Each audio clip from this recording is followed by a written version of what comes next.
Mom said to stop touching your face. I know, and I have an itch. It just happens. The camera turns on and I start to itch everywhere. What is up, you guys? Welcome back to D&D Productions, or welcome to if you are new here. My name is Mim. This is Dad. Hello. Back that, it's fine. Today we thought it'd be fun to talk about toys, specifically our childhood toys. Kind of focused on action figures, yeah. Yeah, because one of the things we've talked about doing on this channel is action figure reviews, but there's so many action figure review channels out there, and a lot of guys who do a really good job doing it. So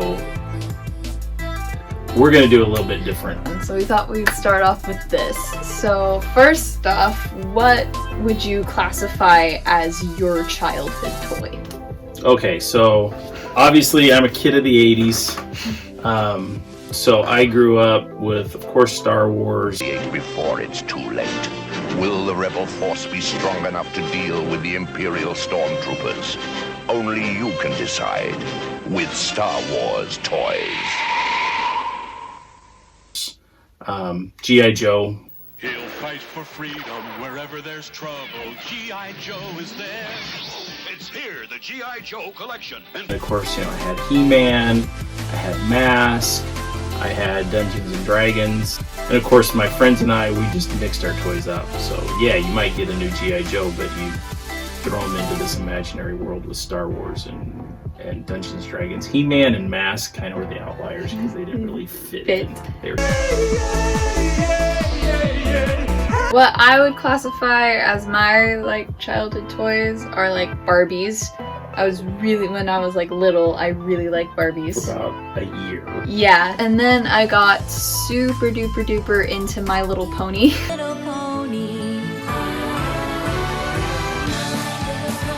Then I was super duper into Teenage Mutant Ninja Turtles. Here we go, it's the Lean Green Ninja Team.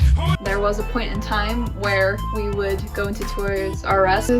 Rest in peace, you will be missed, Jeffrey. I would either come out of the store with a My Little Pony or a new Teenage Mutant Ninja Turtle, and if I was lucky, I got both. My favorite was the 2012 cartoon. That was my favorite Turtles. And then, of course, the 80s cartoon, but that's because I worked you guys. And then, me and my brother... Stupid, I'm not gonna let you get that chance. We got super into Skylanders. The amazing new video game with toys come to life. Let's go, Skylanders! Yeah! And I got all my friends into Skylanders, and so kind of like what you were talking about with G.I. Joe, everyone would come over with their Skylanders and just... Because what was cool and revolutionary about Skylanders is since it was a video game with a toy, you could play... you could play with it in the video game, but me and my best friend at the time, we would take them and just play with them like normal toys instead of just playing with them in the video game. Speaking of Lego, that's one toy you can't mix with your friends. No. My friend Jared and I one time tried that. I brought all over my Legos to his house. He had all his Legos. We thought, oh, this is brilliant. We'll dump them together and build something. And oh no. Yeah, it took us days to separate. Gosh, so remember Lego Friends? Mm-hmm. I still like Lego Friends. I think they're cute. But this leads me into my next segue. Do you still remember the storylines and the things you would do with a little bit. So growing up, when I was a kid, my two best friends, they were brothers. It was kind of one of those things where we were on the same soccer team and stuff like that. So just about every weekend we were at my house or we were at their house. When we'd meet up, oh hey, I just got this new figure. I remember the first time, all you G.I. Joe fans out there, I can remember the first time they got the Dreadnought because they were so different and cool looking. Now you look at them and they look like the Village People, right? Singing YMCA, but they're just really cool looking. Then my mom met me and I forgot what it was. It was a Star Wars thing that she was able to get. It was the Cloud City exclusive Sears. They had an exclusive Cloud City set that you got I think it was Bespin Han Solo, I want to say Dengar. Anyway, it came with some figures. So I was like, oh, okay, that's cool, kind of thing. Anyway, but yeah, we'd come up with these storylines and all you guys will laugh because everybody in the Joe community is like, yeah, whatever, that's everybody's favorite. But he actually was my favorite. So Snake Eyes, right? So I do have to replace the O-rings on most of my vintage Joes before I start displaying them. Think about that. So of course that's the version 2 Snake Eyes. And he is very wobbly because he is the one I had as a kid. He's probably well loved. Yes. In Joe circles, sometimes that's bragging rights, right? You still have the figures and you had growing up. I was stoked because I had them, right? And so I go over to, I guess we should do that as he falls over. I go over to my friend's house, to continue this big storyline we have. And one of them had gotten them too.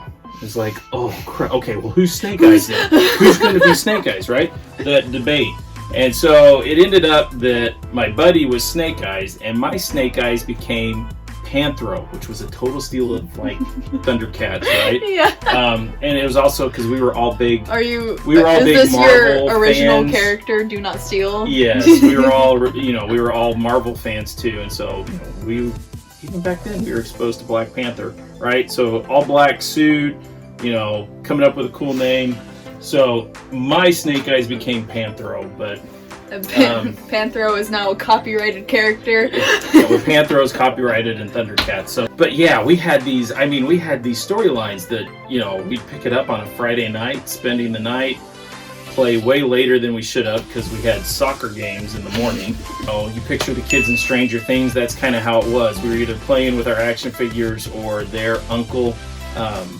He had us playing Dungeons and Dragons or superhero role-playing games. Always, way later into the night. Go to the soccer game or whatever, and then if we were really good, we could convince our parents to let us go back over to whoever's house was.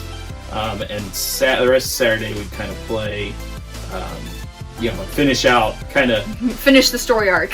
Stay tuned for next week when and we'd end up for an hour debating, how are we going to carry this storyline into next week. It was probably a little bit too soap opera-y than I'd like to admit for 10, 11-year-olds. When you're 10 and 11, that's what you do, is you make these dramatic storylines, because what's the most exciting thing happening in your life? Yeah. You had a test on Monday. I'm going to talk about my ponies now. So I have no idea what I think. I used to have the entire main 6, Fluttershy, Rainbow Dash, Twilight, Applejack, all of them. But my normal Twilight has disappeared, and I'm pretty sure one of my friends stole my Rainbow Dash. My favorite character was always Applejack, so I have like a bajillion Applejacks. But she was always my favorite. And then I have this, me and my friend were doing a pony spa, and I put conditioner in her hair, and now it's frizzy. It's still frizzy. Yep, and that was like, what? How many years ago now? 8 years ago. Here's where I remember very detailed what my story was. So, well, yeah, you're younger than me. You guys can tell this is the Princess Celestia figure. Okay, those of you who've watched the show know that this is not at all what Princess Celestia looks like in the show. I have no idea why they chose her to make her pink and have her mane these colors. It's going to be a little embarrassing. I would often play with my turtles, with my ponies. Hey! In the 80s, we had I had Batman riding your cousin Sarah's ponies around at one point. That is awesome. But for whatever reason, like, Equestria was just like a place the turtles could drive to from like New York and find their little shell raiser. The turtles were guarding the palace. And this was evil Celestia, because she didn't look like the normal Princess Celestia. But she doesn't look evil, she's pink. I know, but look at that. Look at that evil state. So what would happen would be, because Donatello was my favorite. Donatello is the best turtle. Because he's the smart guy. He figured out that Celestia isn't Celestia. So the turtles say Yeah, ponies. no, and so he's like, I gotta go till Twilight, and then I have the Princess Twilight since I can't find my normal Twilight. She grows wings in the show because only alicorns can be princesses, and so she becomes the princess. She's the princess of friendship. That's kind of pony snobbery. I know, right? He goes to tell Twilight, and Twilight's all right. We gotta get the girls. We gotta get the elements of harmony. We gotta get the girls. But then, this is where it gets twisty. Evil Princess Celestia hears about it, and she kidnaps Michelangelo. Not Michelangelo, not Mikey! To go on a rescue mission. Long story short, this Princess Celestia is a changeling from the show. The changelings actually gave me nightmares when I was younger. It's Queen Chrysalis herself. Like, I don't think her character design is that creepy, but like the minion ponies, those they were creepy. I'd bring a couple.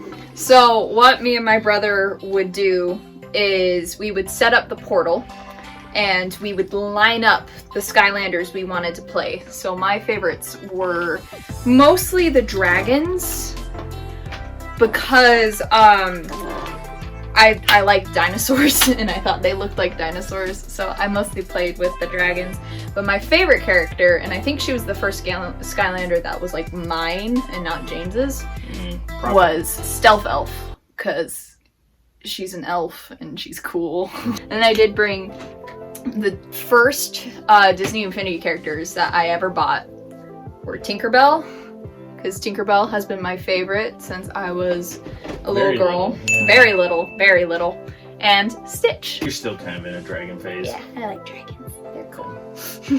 One of my D&D characters has like a ghost dragon. He's cool. He's a druid. And his name is Nicki Minaj. So, I was going to show you some of my other figures and realized the few original Star Wars figures I still have. So I was one of those idiot kids that like did trades all the time with my toys.